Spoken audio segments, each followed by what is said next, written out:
Assalomu alaykum va rahmatullohi va barakatuh. Barliq qarindoshlar, Alloh salom va mag'firati barakat bo'lsin. Qarindoshlar, cho'ng gunohlar darsimizni davomlashtiramiz. 58-cho'ng gunoh Allohdan boshqasining nomini atab mol bo'g'izlash. A'udzu billahi minash shaytonir rojim. Bismillahirrohmanirrohim.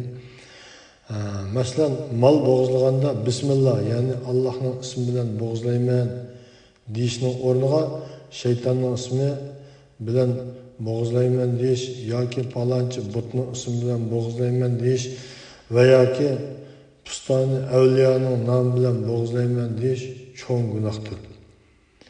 Alloh taolo sura An'amning 121-oyatida mundoq deydi: Ey mo'minlar, Allohning ismi aytilmagan, ya'ni bismillah deb zabhi qilinmagan hayvonlarni yemanglar. Uni yeyish albatta gunohdir degan. Mana bu yerda Qur'oni Karimda Alloh taolo o'zining dasturi bo'lgan muqaddas kitobimiz Qur'oni Karimda ey mo'minlar, Allohning ismi aytilmagan, ya'ni bismillah deb zabhi qilinmagan hayvonlarni yemanglar. Uni yeyish albatta gunohdir deydi. Gunohdir deydi. Ibn Abbos radhiyallohu anhu mundoq deydi: Yuqoridagi oyatdan Alloh taoloning buni oyati ko'zda tutiladi. Ya'ni sizlarga o'zi o'lib qolgan hayvon, qon, cho'shqa go'shi, Allohdan g'ayrining, ya'ni butlarning nomi tilga ilinib bo'g'izlangan hayvon, bo'g'ib o'ldirilgan hayvon, urib o'ldirilgan hayvon, hayvonlar tarafidan usib o'ldirilgan hayvon, yirtqich hayvonlar yerib qonni yerib o'ldirib qo'yib yegan hayvon, shuningdek ishib qolgan hayvonning go'shtini yeyish harom qilindi. Lekin yuqoridagi 5 turlik hayvondan jini chiqmagan chog'da bo'g'izlig'ininglar halol bo'ladi. Hamda butlarga ilib berilib, uning yenida bo'g'izlangan hayvonlar harom qilindi. Sura Maida 3-oyat. Mana bu oyatda qarindoshlar, masalanki hayvon agar o'q bilan etilgan yoki o'qya bilan etilgan bo'lsa, u o'lmagan, tipirlayotgan holatda uni bismillah deb bo'g'izlab olsak halol bo'ladi. Hayvonni tok bilan urib jiqitib, agar u o'lmagan holatda uni bismillah deb bo'g'izlab olsak halol bo'ladi. Hayvonni ko'chalarda mashina so'qayotgan bo'lsa, uni to'la ko'ramiz bu Yevropada. Agar shuni o'lishdan burun tipirlayotgan holatda bo'g'izlab olsak halol bo'ladi. Undan boshqa vaqtda o'lib qolgan bo'lsa, mana shu oyatningki mazmuni bo'yicha o'lib qolgan hayvon qatoriga kirib harom bo'ladi. Qon harom, cho'shqa go'shi harom. Allohning nomidan boshqa nomlarni tilga ilib bo'g'izlangan hayvon harom. Palonchiga, pistonchiga, dadamga, buvamning nomi bilan yoki bo'lmasa katta arboblarimning nomi bilan bo'g'izlayman, yoshlarga otayman degan har qanday mol harom bo'ladi. Harom bo'ladi. Bo'g'ib o'ltirib qo'yilgan bo'lsa harom bo'ladi. Agar bo'g'ib o'lmay, jini chiqmay tipirlayotgan bo'lsa, uni bo'g'izlab olsak bismillah deb halol bo'ladi. Urib o'ltirilgan bo'lsa hayvon harom bo'ladi. Agar o'lishdan burun bo'g'izlab olsak yana halol bo'ldi. Hayvonlar tarafidan usib o'ltirilgan bo'lsa harom bo'ladi. Usib yotgan chog'da jini chiqmagan bo'lsa, uni bo'g'izlab olsak bismillah deb halol bo'ldi. Ham yirtqich hayvonlar qonni yer o'tib yeydi.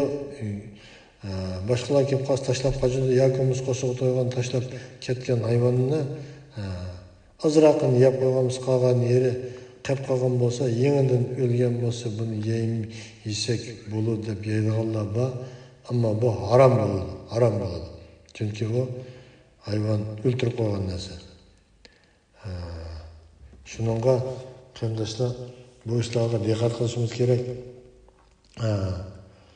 Ba'zida hayvonlarni ba'ziga opirib qon qilaman, mazaga opirib qon qilaman, ma'u katta arbob yotgan yerga opirib qon qilaman, yoki bunda donglik o'ringa berib qon qilaman deb qilib faxrlanib qildiganlar va hammasi harom bo'ladi. Bunday ishlarni qilishga bo'lmaydi. Shariatda cheklangan, Alloh tarafidan aniq qilib cheklangan. Shunaqa bunday ishlardan neri turishimiz kerak. Kalbi oldingi oyatning tafsirida to'xtalib mundaq deydi.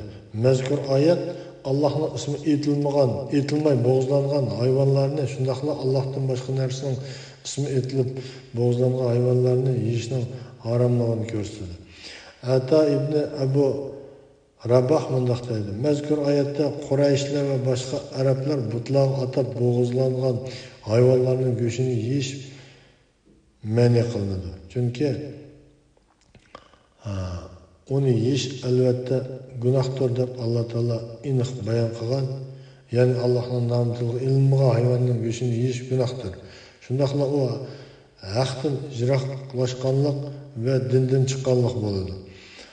Alloh taolo mazkur oyatning davomida mundaq deydi. Shubhisizki, shaytonlar o'z do'stlarini, ya'ni mushriklarni sizlar bilan datalash qilishga vasvasa qildi. Sura An'am 121-oyat. Ya'ni shayton o'zining do'stiga ilhom berib, uning qalbiga nohaq datalash qilishni tashlaydi. Amaliyotda mushriklar o'zi o'lib qolgan hayvon haqida mu'minlar bilan datalash qilgan ishlar intayin ko'p.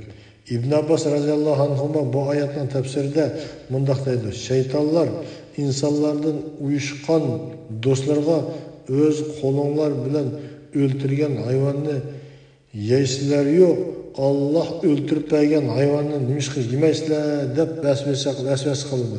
Shuning bilan Alloh taolo bu oyatni nozil qilgan. Ya'ni sura An'amning 121-oyatini Alloh taolo nozil qilgan. Agar ularga itoat qilsanglar, ya'ni o'zi o'lib qolgan hayvonning go'shtini halol sanashda ularga itoat qilsanglar, sizlar cho'qim mushrik bo'lib ketisizlar. Oyat. Agar o'zi o'lib qolgan hayvonlarni yesi bo'ladi deb mayli kim unga fatvo berishini qat'iy nazar, agar o'zi o'lib qolgan hayvonning go'shtini yesa kafir bo'ladi. Mushrik bo'ladi, dindan chiqadi. Shuningga shariatning hukmidan chiqmaslik kerak. Shariatning hukmidan chiqqan odam o'zining dindan chiqqanligini darhol esiga ilib boshqaga iymon etmasa bo'lmaydi qarindoshlar. Zujjaj mundaq deydi. Bu oyat Alloh harom qilgan narsani halol qilgan narsani harom qilgan har qanday kishining mushrik bo'lib ketganligiga dalil bo'ladi. Agar biror musulmon bismillah demasdan mol bo'g'izlasa, uni qanday yeysizlar? Chunki mazkur oyat buningmi haromligiga dalil emasmi deb so'rasa, bunga mundaq javob beramiz. Tafsirshunoslar Allohning ismi aytilmagan hayvonlarni degan oyatni o'zi o'lib qolgan hayvonga qartadi. Ulardan hech kim bu oyatni biror musulmon bismillah demasdan bo'g'izlagan hayvonga qaratmaydi. Undan boshqa yana bu oyatda uning o'zi o'lib qolgan hayvon ekanligiga dalolat qiladigan mundaq bir qancha dalil bor. Birinchisi, Alloh taolaning uni yeyish albatta gunohdir degan so'zi bo'lib, biror musulmon bismillah demasdan bo'g'izlagan hayvonning go'shtini yegan kishi gunohkor bo'lmaydi. Ikkinchisi, Alloh taolaning shubhisizki shaytonlar o'z do'stlariga, ya'ni mushriklarni sizlar bilan datalash qilishga vasvas qiladi degan so'zi bo'lib, bu yerdagi datalash bismillahni tashlab qo'ygan musulmon bo'g'izlagan hayvon haqida emas, balki o'zi o'lib qolgan hayvon haqida ekanligiga barliq tafsir sunashda birlikka kelgan, birdek qarashga ega. Üçüncüsü, Alloh taolaning agar ularga itoat qilsanglar, sizlar cho'qim mushrik bo'lib ketisizlar degan so'zi bo'lib, o'zi o'lib qolgan hayvonning go'shtini halol deb yegan kishi mushrik bo'ladi. Ammo bo'g'izlangan chog'da Allohning ismi aytilmay qolgan hayvonning go'shtini yegan kishi mushrik bo'lmaydi. Abu Mansur Abu Hurayra radhiyallohu anhudan rivoyat qilingan bir hadisda bundoq deyilgan. Bir kishi payg'ambar sallallohu alayhi vasallamdan: "Ey Allohning payg'ambari, aytib berguncha, ichimizdan biri hayvon bo'g'izlaganda Allohning ismini tilga ilishni unutib qolsa, uning hukmi qanday bo'ladi?" deb so'raganda, payg'ambar sallallohu alayhi vasallam Allohning ismi har bir musulmonning og'zidadir degan. Tabarani Al-Awsat nomli kitobida rivoyat qilgan bo'lib, Ibn Salim G'ifori ismli hadisi metro biri bor. Abu Mansur ibn Abbas radhiyallohu anhudan rivoyat qilgan yana bir hadisda payg'ambar sallallohu alayhi vasallam bunday degan: musulmonning ismi kifoyadir. Agar u mol bo'g'izlagan chog'da Allohning ismini, ya'ni bismillah deb bo'g'izlashni unutib qolsa, go'shini yeganda Allohning ismini tilga ilib, ya'ni bismillah deb yesin. Darqutni va Bayhaqi rivoyat qilgan. Bu yerda deyilganda, qarindoshlar, musulmon, haqiqiy bir musulmon odam o'zi mol bo'g'izlagan chog'da agar bismillah deyishni unutib qolgan bo'lsa, uning go'shini yegan chog'da bismillah deb yesa kifoya bo'ladi deydi. Ammo ba'zi hozir bizda yuz berayotgan bir qarshi bir ish va moshinaga tatbiqlab turib, do'konlarda sotiladigan mushriklar o'ltirib ekelgan, bo'g'izlab ekelgan mallarning go'shtlarini ilib, uni bismillah deb yesak bo'ladi deb yeydigan insonlar ko'payib qoldi. Shuningga qarindoshlar, buni ayirish kerak. Agar o'zi haqiqiy bir musulmon, taqvo musulmon bo'lib, o'zi bo'g'izlab, ammo bismillah deb bo'g'izlashni unutib qolgan bo'lsa, uni yegan chog'da bismillah deb yesa bo'ladi. Ammo kofirlar bo'g'izlagan go'shtni, kofirlar sotgan go'shtni ilib bu halol deb yesa bo'lmaydi. Chunki u kofirning nimani maqsad qilib, nimaga atab, nimaga nisbatlab uni so'yganligini biz bilmaymiz.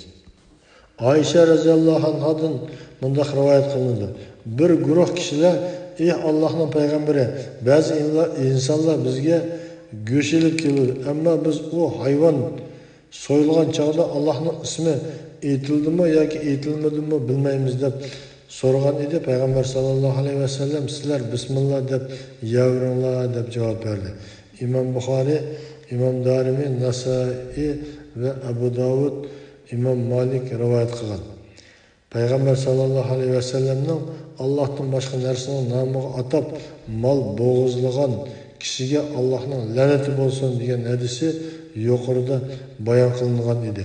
Shuningga qarindoshlar, agar bizniki musulmon qarindoshlarimiz bizga go'sht akapasa yoki bo'lmasa yemak akapasa bismillah deb yesak bo'ladi. Yana bir hadisda bayon qilinganda, musulmon qarindoshingning seni tamoq taklif qilsa, uyiga berib tamoq yegan chog'da bu halol, bu go'sht, buning go'shti halolmi, harommi deb so'rama degan hadisim, mazmundagi hadisim bor.